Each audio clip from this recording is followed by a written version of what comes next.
Ce podcast vous est présenté avec la participation de la boutique No Watch.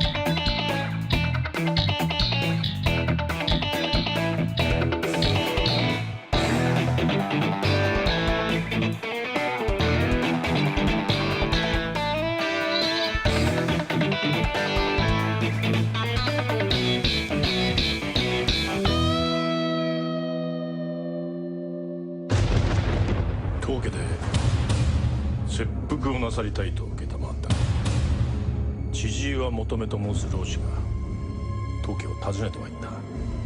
そこもとと同じ要件でな。存じませんな。お話もそうか。流行り病のように風靡し、諸侯の方々も手を焼いておる次第。狂言切腹は姑息な貧乏老師たちの間では申し上げたき儀がござる。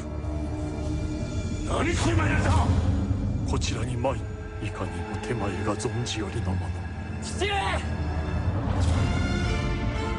ってくれんか。美穂殿は命を懸けてお守りしたいお方です。夫が妻や子のために働くのは当然であろう。武士も血の通うた人間である。人には皆それぞれ切り捨て。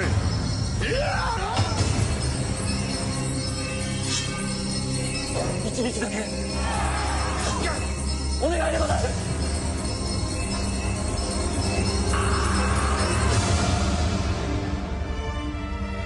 武士に二言はござらぬ。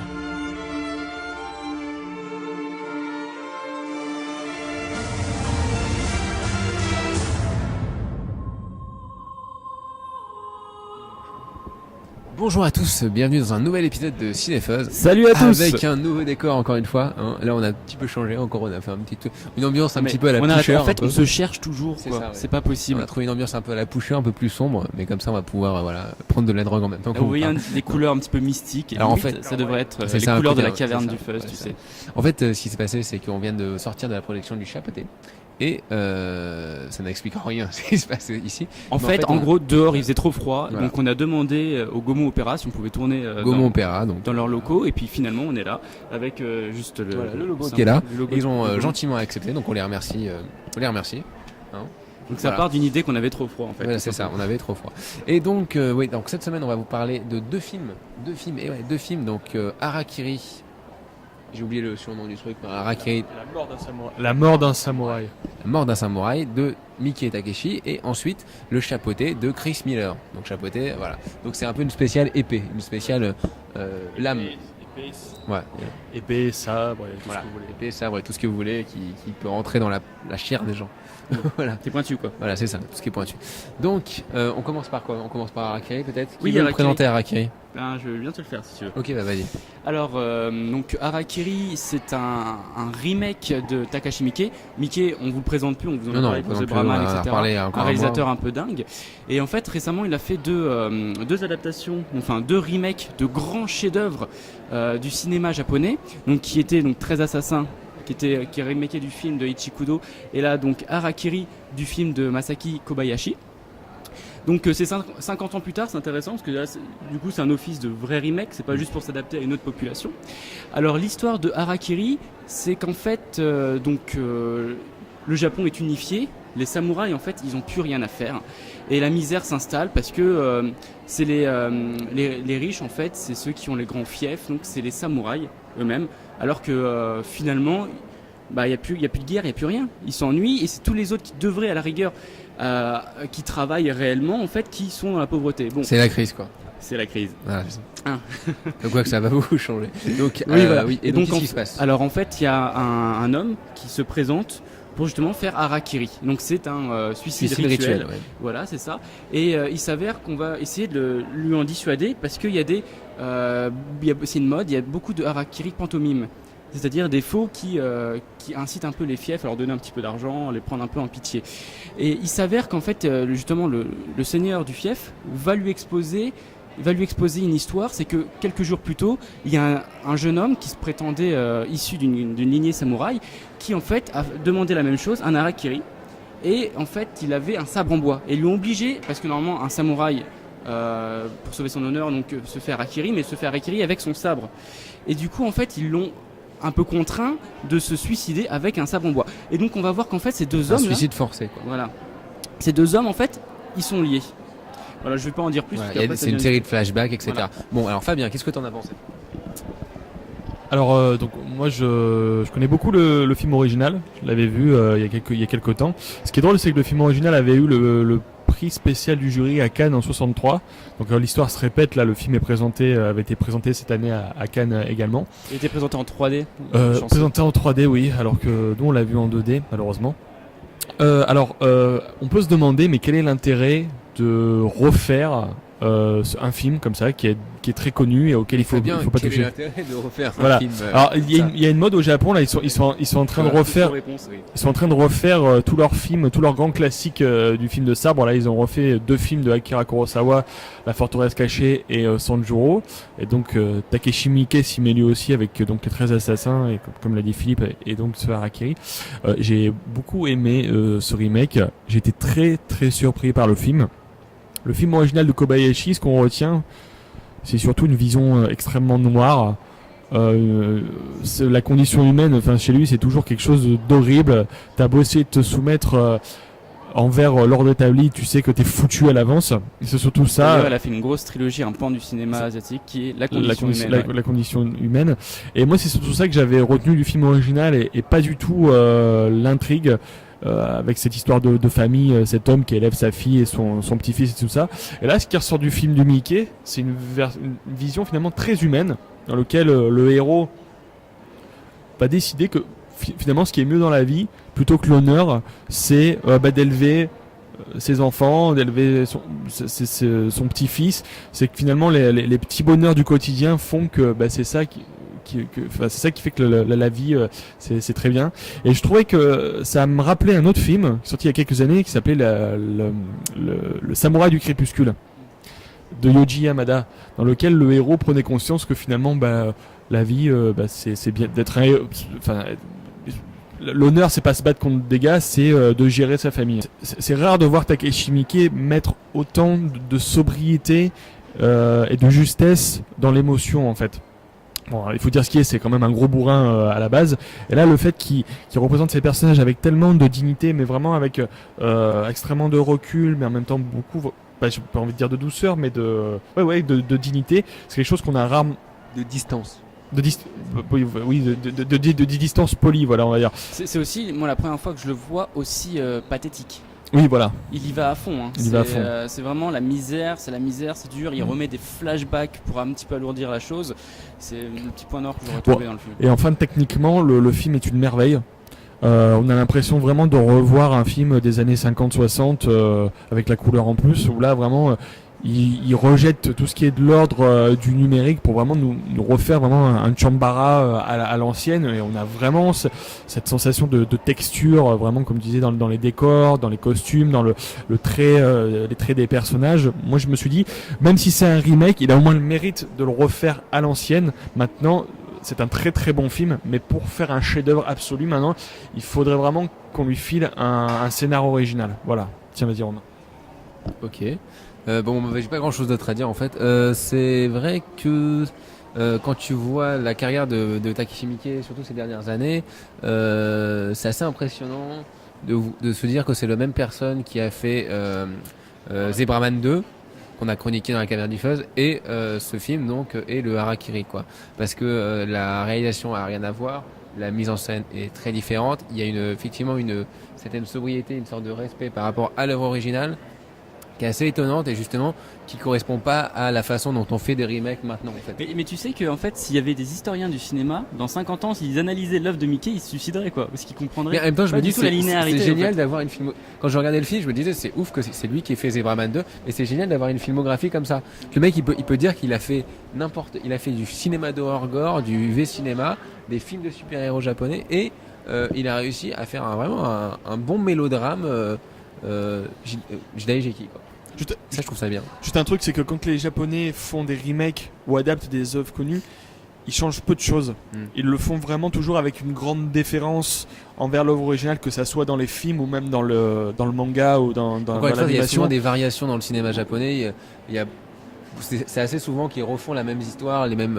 Mais aussi dans le cinéma chinois, c'est très asiatique de reprendre plusieurs fois la même thématique, la même légende, la même. Pour dire un truc, parfois même dans les années 50-60, il est arrivé que 5 studios sortent dans la même année leur version de la même histoire. Donc c'est pas très étonnant. Ce qui enterre un peu le débat sur les remakes, parce oui, voilà. que, effectivement quand c'est fait avec respect, on peut voir 500 fois la même histoire quoi. C'est pas un problème. Effectivement la réalisation est très sobre. Moi j'étais très surpris, surtout que récemment les derniers Shambara, ou en tout cas qu'on a pu voir, donc films de sable japonais, c'était des films très post-modernes en fait. C'est-à-dire en gros les personnages ressemblaient plus à des samouraïs comme vous pouvez le voir dans les films des années 50 jusqu'aux années 70.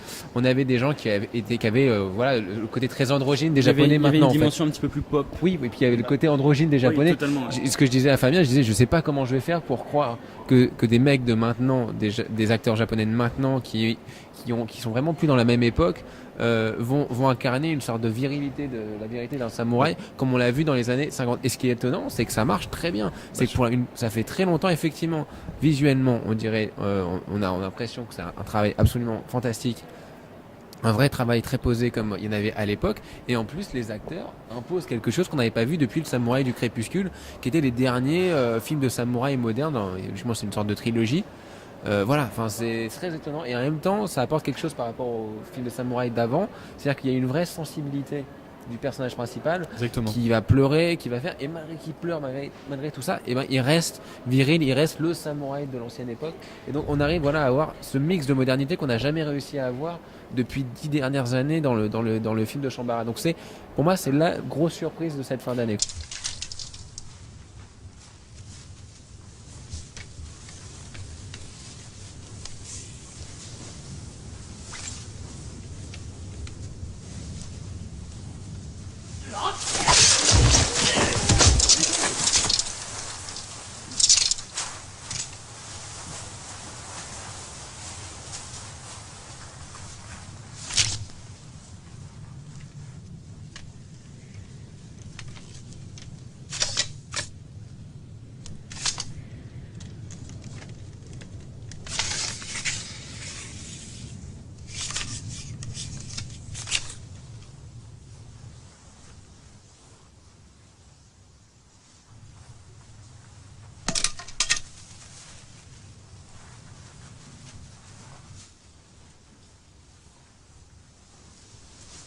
Moi, je voudrais juste revenir sur sa mise en scène, que tu disais qu'elle était sobre.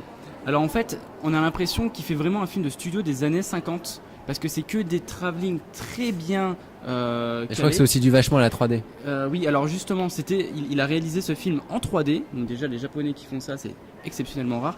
La preuve que ce réalisateur, il est quand même très haut maintenant en termes de niveau pour les studios.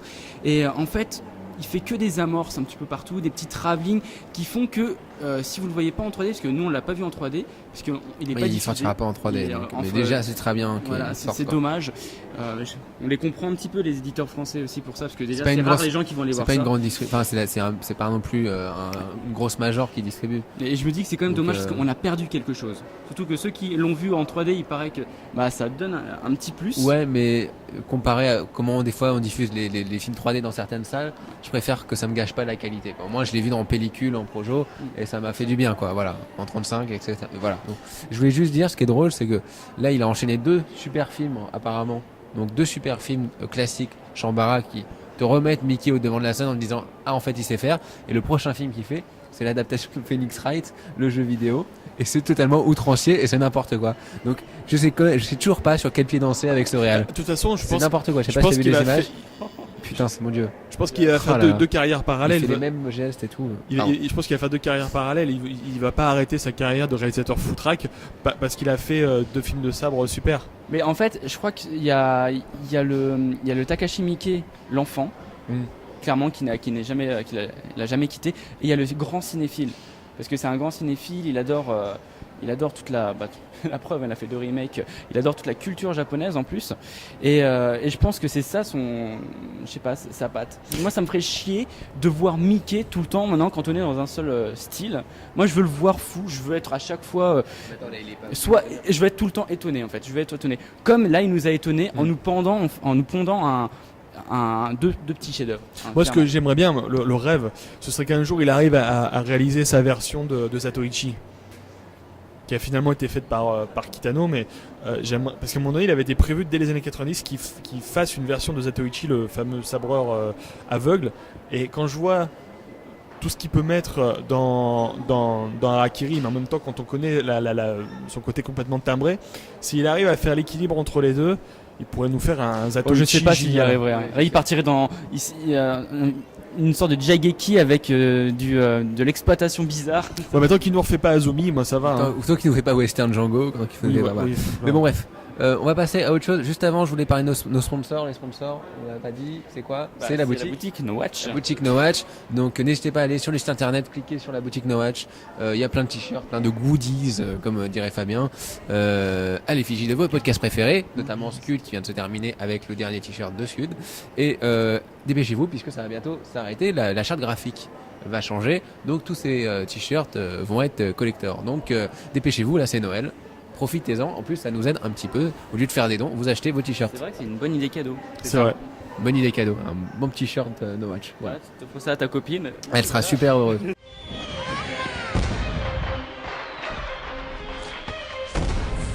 You may know my name, but you do not know the legend. I protect the innocent. We owe everything to him. And in my brave and noble quest for justice, nothing will distract me. Oh.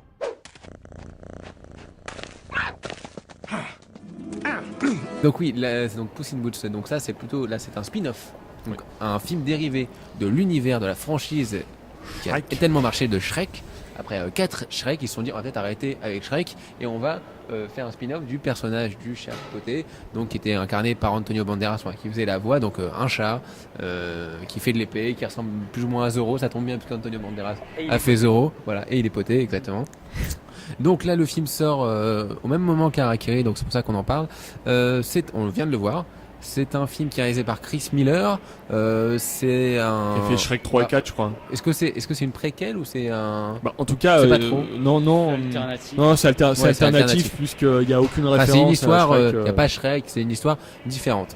Et c'est plutôt un voyage initiatique comme on pourrait voir avec Kung Fu Panda, etc. Comme ils font maintenant DreamWorks. D'ailleurs, on va un peu voir les origines du personnage, quoi. Et ça, puis, ce qui est pas mal. Il y a une volonté d'aller de plus en plus dans le film d'action, d'aventure, plutôt que dans le film d'animation strictement comique. Disons que ce qui est assez intéressant avec ce film, c'est qu'il marque vraiment un entre-deux entre l'ancien DreamWorks qui faisait les blagues potaches et le côté dérivé, on fait des blagues par rapport au modernisme en faisant de la parodie, quoi, totalement, et le côté action qu'on a plus retrouvé dans Kung Fu Panda, dans le côté cinéma de genre, en fait. Et ce qui est intéressant d'ailleurs, c'est qu'il est mis comme producteur exécutif Guillermo del Toro. Alors, est-ce qu'ils l'ont pris parce qu'il était mexicain, ils se sont dit pour l'accent ça marchera mieux? Non, c'est pas ça. En fait, il a juste été, il est devenu consultant depuis quelques films à DreamWorks parce que il a signé pour faire plusieurs projets chez DreamWorks, mais des projets où il aurait plus ou moins un final cut. Enfin, il serait producteur important. Là, on sait qu'il est producteur exécutif, mais on ne sait pas jusqu'où il a participé. À mon avis, il a peut-être dû toucher à 2-3 scènes d'action quand j'en vois certaines qui sont plutôt réussies. Je pense qu'il a dû aussi avoir il a dû aussi impacter sur l'univers visuel du film, travail sur l'ambiance, texture, l'atmosphère, sur les décors. Certains images avec des si au final, qu'est-ce que vous en avez pensé? Non, on sait pas trop. Donc qu'est-ce que t'en as pensé, Fabien? Alors, moi je dois admettre que j'y allais en n'y attendant rien du tout. Et j'ai été même ça te faisait même chier. Ouais. Enfin, et j'ai été relativement surpris. Et je dois dire que j'ai beaucoup aimé. Ça m'a beaucoup plus intéressé que la saga Shrek. Alors je me suis arrêté au 2e de Shrek. Je suis pas allé plus loin. J'ai trouvé ça très beau à regarder. J'ai beaucoup aimé toute la facture visuelle du film, on va dire les décors. Ouais. Et voilà, on pouvait passer d'une espèce de... On voyait un haricot géant, d'un coup un arbre géant qui allait dans le ciel. On passe ça à une taverne éclairée à la bougie, à une cave gothique, à une ville entièrement détruite par quelque chose que vous verrez. Je me suis dit le film ne m'a pas ennuyé et j'ai été quand même surpris par la qualité des péripéties, par vraiment la beauté de la mise en scène. Je trouvais ça vraiment très beau à regarder. Ça fourmillait vraiment de beaucoup de détails. Et après, bien sûr, ils évitent pas le côté familial avec des blagounettes qui arrivent comme ça. Ça fait rire ou pas Oui, il y a des passages qui m'ont bien fait marrer, mais ça concernait que les chats en fait. D'accord. Après, tous les personnages annexes, que ce soit les humains ou Humpty, l'espèce d'œuf issu d'Alice au Pays des Merveilles, ça m'a pas forcément fait marrer ou j'ai pas trouvé ça forcément pertinent. Mais je dois admettre que globalement, je me suis pas ennuyé. Et je trouvais ça beau à regarder et je me suis dit, et là ils ont encore fait un effort comme ils l'avaient fait sur Kung Fu Panda 2 en soignant vraiment les détails, le look et surtout le rythme. Je trouve qu'il y a vraiment une volonté d'aller de plus en plus vers le film familial d'aventure et pas forcément juste le film de gamin. Et rien que pour ça, je dis, moi je le conseille personnellement. Après, on n'évite pas les défauts DreamWorks, les génériques qui dansent, comme je disais, certaines blagues ou certaines allusions qui sont faites pour les adultes mais qu'on contourne pour les gosses, tu vois. Non, franchement, ça m'a plu. Franchement, ça m'a plu. Ça m'a plu. Philippe, tu veux y aller ou j'y vais ? Vas-y. Ok. Tu es plus catégorique. Ouais, je vais être plus... Moi, j'ai toujours un problème. Alors, Shrek, c'est un peu le symbole pour moi de... Ce que j'aimais pas dans DreamWorks à l'époque, j'aime pas Shrek. Après, les gens peuvent aimer. Et moi, j'ai toujours eu du mal avec les blagues, avec l'univers principal. Enfin, principalement avec l'univers de Shrek que j'arrivais pas. Je trouvais qu'il y avait un mélange qui passait pas, quoi. Là, il y avait une recette qui était pas bonne pour moi. Il y avait des ingrédients en trop. Et donc, c'est ça, exactement. Et là, je me disais, ça peut être pas mal parce que je me dis, c'est vrai que s'ils partent un peu dans l'action, ça va un peu changer et peut-être qu'on va découvrir une certaine fraîcheur dans l'univers de Shrek qui sentait un peu le renfermé depuis quelques temps. Je sais pas pourquoi j'utilise plein d'expressions. Comme un vieux livre de contes de fées qu'on n'a pas ouvert depuis longtemps. Voilà. Et c'est vrai qu'on se disait pourquoi pas. Et c'est vrai que le film est assez étonnant. C'est vraiment, si on se cale sur les scènes d'action, il y a des très belles scènes d'action, des très belles séquences. Mais vraiment des très belles choses. Il y a toujours des très beaux choix de plans, etc. Pour un film d'animation, c'est très bien. Visuellement aussi, c'est très réussi. On est à la pointe technologique, etc. 3D pas forcément utile, mais bon, c'est comme souvent. Hey, tu sais quoi, la 3D m'a surpris de temps en temps, moi. Ah bon ? Ouais. C'est un moment où tu voyais une épée à travers moi je l'ai trouvée belle, quoi. Franchement. Non mais belle, ok, mais utile. Elle m'a surpris. J'ai trouvé ça joli. Après, voilà, mon principal problème, c'est que j'ai quand même pas réussi à rentrer dedans. J'arrive pas à rentrer dans cet univers-là qui, pour moi, il y a des mélanges qui ne passent pas. C'est-à-dire que vous vous retrouvez, par exemple, avec une scène d'orphelinat où il y a un chat qui est élevé à côté d'un enfant, qui est élevé à côté d'un œuf qui parle.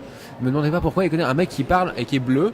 Et enfin, tu ne comprends pas l'unité de ce truc là et ça peut être très beau. Aucune culture des contes, je veux dire. Je me rappelais pas. Par exemple, et ce personnage d'œuf qui est très important dans le film, qui est on comprend pas. Dans tout le film, on se dit, et il y a un truc, comment ça se fait que ça s'est passé, que les studios aient accepté de faire un truc en disant, mais ils auraient pu tout faire. Ils ont fait un œuf. Si tu veux. Et il fait peur. Moi, je trouve qu'il fait peur pour les enfants. Je trouve qu'il est absolument affreux. Et il y a un problème de design. Moi, je trouve qu'il y a un problème de design. Par exemple, les personnages de film live, les acteurs, les humains ne passent pas avec les chats. Les chats ne passent pas avec les œufs. Et les œufs qui parlent ne passent pas avec un haricot magique. Et il y a des gens qui sont très grands. Et à moi, tu te dis, mais oui, c'est ça. En fait, ils ont pris de la drogue. Il y a le côté, je comprends le décalage parce que dans Shrek, il y avait donc différents personnages déjà dans Shrek différents qui cohabitaient, sauf que c'était dans un pays imaginaire. Là ici ça se passe clairement en Espagne, c'est dit dans le film. C'est carrément une sorte de pompage de Zorro quoi. Oui, ça se passe clairement en Espagne, enfin leur vision de l'Espagne qui ressemble au Mexique d'ailleurs. Western mexicanisé quoi. Mais c'est pour ça que Del Toro était là d'ailleurs. Oui, je pense aussi. Mais c'est vrai que tu te dis, voilà, pourquoi introduire l'œuf d'Alice au Pays des Merveilles plus le fils de Barbe Bleue plus les haricots magiques, plus une brebis et un haricot magique dans l'Espagne, c'est vrai que tu peux pas comprendre. Mais je trouvais encore une fois que c'était rafraîchissant. Non mais il y a un moment donné, j'ai l'impression qu'ils s'en foutent quoi. Ils se disent, c'est bon, c'est pour les gosses quoi. Qui est le scénario quoi. Oui. Mais les scènes d'action sont très bien pour les enfants, je dirais. Si vous avez des gamins, plutôt des garçons. Il y en a marre. Enfin, des garçons, tu fais un divertissement cool, familial, mais pour moi, c'est même plus familial. C'est vraiment que pour les 4-6 ans. C'est quand même très en dessous de ce que tu peux avoir avec les DreamWorks. Moi, ce qui m'énerve, c'est que y a rien qui est assumé. Par exemple, les méchants à la fin, la vie est belle quand même. Tout le monde, à chaque fois, pour tout le monde, la vie, elle est belle. Pour les 4-6 ans. Repense à Iona de Rintaro qu'on a vu l'année dernière. Oui, non, mais ça c'était un mauvais film. Ce qui est marrant, c'est mais par tu vois, rapport moi, je déteste vraiment. J'adore vraiment Shrek 1 et 2, qui à l'époque, moi, m'avait beaucoup surpris. J'avais vraiment aimé. Le 3 et le 4 m'ont même pas fait sourire. Ils étaient chiants. Je pense qu'ils avaient vraiment épuisé le concept à la fin du 2. Ils devaient s'arrêter là. Il y avait le climax de la série et basta. Là, je me suis dit, mais qu'est-ce qu'ils vont faire avec le chapeauté? Il y a déjà toutes les blagues qui ont été faites dans les 4 Shrek. Et à chaque fois, ils les ressortaient les mêmes, les grands yeux, etc. Et ils le ressortent là aussi. Et ils le ressortent là. Alors, moi, franchement, c'est pour ça que ce film, il m'a laissé de marbre. Parce que. Ok, il est beau, il y a des belles séquences d'action. T'as pas donné la gaule quoi, c'était pas. Non. Pas une petite érection. Non. T'as pas donné les œufs d'or. Non plus. Bon, j'ai plus un Roland de boule de poil qui va sortir quand je parle de ce film. Non, et je déteste cette offre. je te rejoins. Cette offre, je comprends pas ce choix artistique. Il y a vraiment des moments où on se dit, mais. Et même le personnage. C'est kitsch en fait. C'est très kitsch en fait. C'est très kitsch. C'est très effrayant. Mais encore une fois, les scènes la réalisation est vraiment top hein. Je veux dire depuis Kung Fu Panda 2 ou même le premier Kung Fu Panda, ils ont vraiment progressé. Vraiment, c'est très bien. En termes de scènes d'action, il y a des très bon boulot. On sent qu'ils exploitent à fond leurs possibilités à chaque fois, à chaque film. Mais ça serait bien encore une fois, et là c'est la même critique que Kung Fu Panda 2, ça serait bien qu'ils arrêtent leurs blagues postmodernes, qu'ils arrêtent le côté parodique et qu'ils assument totalement l'action et le genre comme ça devrait, parce qu'il y a un potentiel encore une fois là-dedans qui n'est pas assez exploité à mon goût. Je suis d'accord avec toi, c'est sur le fait où quand on voit Pixar qui gagne de plus en plus en maturité, et cette année on a eu quand même Rango. Ah voilà, oui exactement. Rango. Alors, je pensais à Rango pendant tout le film et je me disais ça aurait pu être vraiment une bonne surprise s'il n'y avait pas eu Rango avant, mais quand tu vois Rango, tu te dis c'est la même chose en moins intéressant. Qui est similaire hein, parce qu'on a eu cette ambiance désertique, western et tout ça. Tu dis Rango, qui était en plus familial, mais qui assumait son côté barjo, à tous les points de vue. C'est vrai. Et en plus, la mise en scène était carrément top. Ça me fait pas rire. Un film pour vendre des produits dérivés. C'est pour vendre des petits œufs tout moches là, des œufs tout moches là au McDo. Enfin c'est moi. Mais non, je crois pas en fait. D'ailleurs, je crois que je vais aller m'en acheter. Je vais m'acheter un pack de 6 là. Un pack de 6. Un pack d'accord, une boîte de 6. L'alcoolique qui a bien. Oui, non, pardon, excusez-moi. Une boîte de 6. Je vais m'acheter un pack de 6. Un pack de 6. Eh bien, donc, tandis que Fabien va s'acheter un pack de 6, nous on va vous retrouver. Enfin, on va terminer là. Hein. Oui. On vous retrouve la semaine prochaine pour d'autres aventures. Voilà. Avec un pack de 6 œufs. Avec un pack de 6. Ne loupez pas Harakiri. Voilà, ne loupez pas Harakiri, c'est vraiment une très bonne surprise. Allez voir Harakiri surtout, ce serait vraiment dommage de le louper. Même si aussi on vous avertit, ce n'est pas un film d'action. Harakiri, il faut quand même le préciser. Ne vous attendez pas à voir le film de sabre ultime en termes d'action. C'est le grand drame d'époque. C'est pas Kill Bill 3 quoi. Voilà, c'est pas Kill Bill 3. Non. C'est vrai. Mais à voir absolument. Ouais, à voir absolument. Allez, on se retrouve la semaine prochaine. Portez-vous bien.